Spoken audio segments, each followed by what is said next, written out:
used to do at Dana-Farber, I used to do pain meditations with people who had pain in the hospital, but it it didn't work if somebody's pain was too acute to really concentrate. There's a point where you can't meditate through certain uh, forms of pain, nerve pain. Um, it's too difficult, and so other strategies are necessary, like the adult coloring books. There are things that help more than meditation in some cases when the pain is really bad. But if it's something that doesn't just sort of monopolize your entire consciousness, then there are ways to work with pain. There's floating pain and clearing, what I call clearing pain, where you sort of breathe out the emotion that you're associating with the physical pain, because pain is never just physical pain. It comes with feelings about the pain. It comes with other things. For some people, pain is experienced as punishment or anger or fear. There can be, and so that's the dimension that we work with. But it's not easy. The other thing I'll say too is, when you're talking about your kids, like the reactive habit bodies that are so quick to come up in us,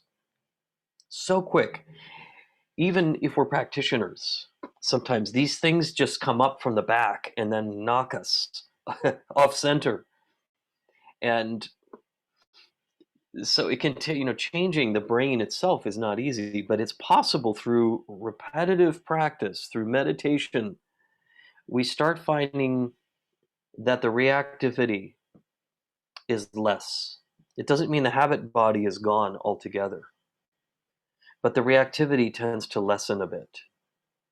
It's this kind of immediate arousal of the autonomic system, the threat assessment, the aspect of the brain that is experiencing on some level a threat, or feels as if it's experiencing a threat. And so there can be then a slowing down. And I noticed this as somebody who used to be a very anxious person when I was younger, that these practices tend to slow down that process of reacting over time, so that you do have what we could call a sacred pause, or there is a way to kind of choose, so that we can choose how we respond rather than just react. So the practice itself helps with that tremendously over time. Yeah. And the idea is that in between our sessions, um, if they're like, maybe if you've heard me say this before, but like if each practice is a pearl in a string of pearls, the farther apart those pearls are, the more dip there'll be in the necklace. The string itself will come down and then come back up. But the closer together they are, the more they're kind of woven in a bit of a wave, but not these large dips.